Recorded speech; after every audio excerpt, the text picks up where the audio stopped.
Hello everybody. We are here in West Ocean City, Maryland with Sonny Gwin, a local fisherman who I understand has been on the water for quite some time. 50 years 50 February. years, yeah. 50 years. It goes too quick. Yeah, I'm sure. And today we're here going to talk about the offshore wind project that is proposed, how it's going to affect marine life, the fishing industry, our homeowners, and just the community in general. And we know this project is really going to devastate our community, so we thought it'd be good to speak with a local, somebody that's going to be directly affected by this project, kind of get your insight and see if we can gain some support from the local community in helping our cause. So if you could just give us a little bit of a background about yourself, your experience on the water. Yep, well, I've been fishing for 50 years, 30 some out here in these waters. Most of my fishing right now is in and around the wind lease area, U.S. wind lease area. As a matter of fact, day before yesterday, we got in with bringing some of the traps home that we pulled out of that area, and we had a really tremendous catch of lobster. And I call them Maryland lobster, but they're the same as, a Maine lobster, American lobsters, what they're called. And, in the traps, we also catch blue crabs, female blue crabs. A lot of them are busted, which means they're barren with eggs. And, the blue crabs go out in that ocean area in the wintertime, and then they come out in the spring and they spawn. The small little lobsters grow up in the ocean, and then the currents push them into our bays, Delaware Bay, Chesapeake Bay, our coastal bays.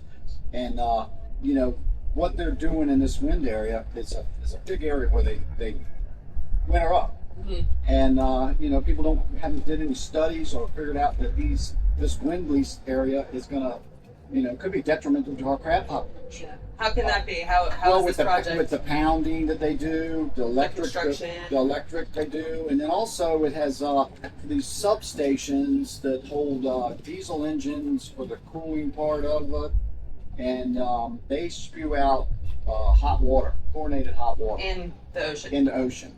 And with them, you get a tide, and say you got a big spawn of crabs, and they're on the top of the water or mid-water there.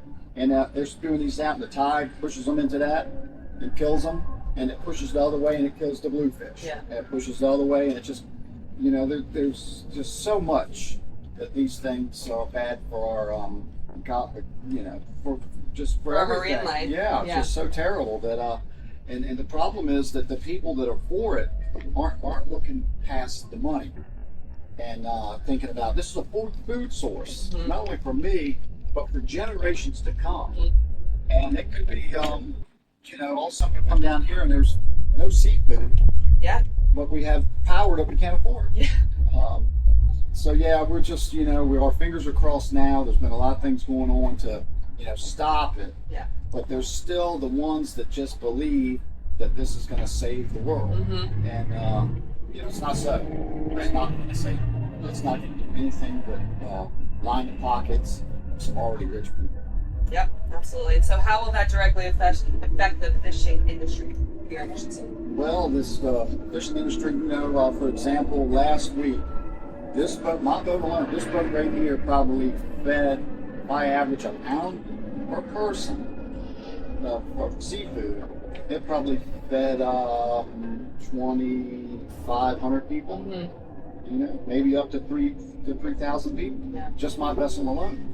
So besides the loss of jobs for people like you and your lifestyle, feeding the community is also just going to go by the wayside with fresh fish that you catch every day. Yeah, imported.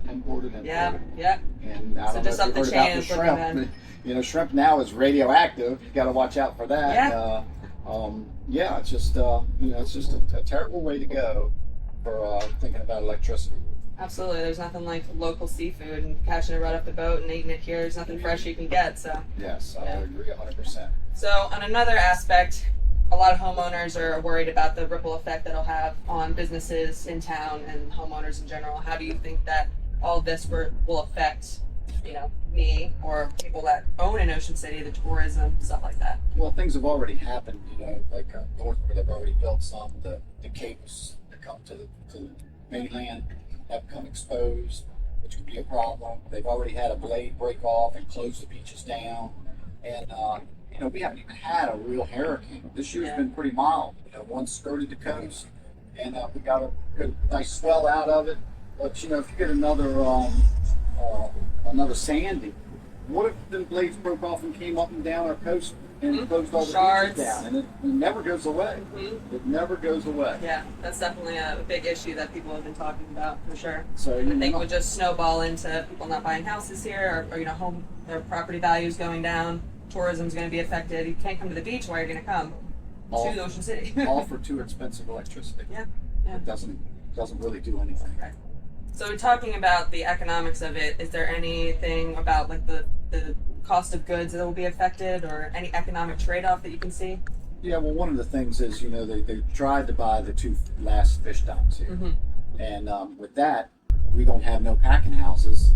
If we don't have no packing houses, we need services. We need ice. We need crane service. We need bait. We need things that, I'm doing it right now to see what happens.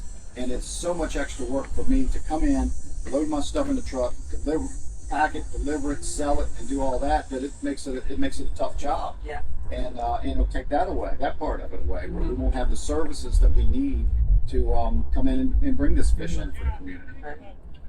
So this will affect you and your friends and your industry personally. What is one thing that you wish people would understand about how serious this project is? There's nothing green about it. Yep.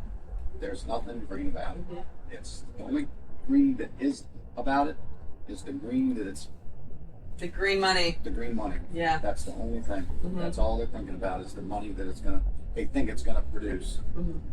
Any other last comments that you'd like to say as far as this video is concerned? I would like to thank all our elected officials, our delegate, our senator, our congressman, all the city council in Ocean City, all our council people in Worcester County.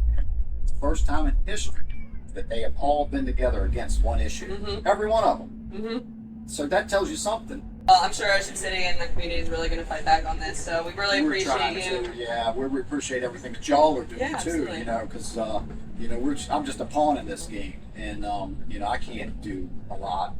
I can yell and scream all I want, but hey, it's your voice that's going to help. So our fishing industry has been hit between regulations and people getting old and getting out of it, the hard work and all of that. That the last one standing need a leg up. And they don't need windmills out there to get in their way. And that's it's nice that we can make something that protects that ocean forever. We were talking this morning. So, well, they're going to put oil rigs out there. Drill for oil. And I'm like, well, they do that in the Gulf to a small extent, but that's still better than this wind stuff because at least that's something that works. Yeah. And then maybe we can work from there, get that money instead of squandering it and find something that works to get all fossil fuels so that we can all afford. That does make a difference. Instead of coming in like the wind people and just give money away to everybody, every environmental group got paid off, I'm gonna say, to push their narrative. And it isn't right. They should have put that money to something to think about.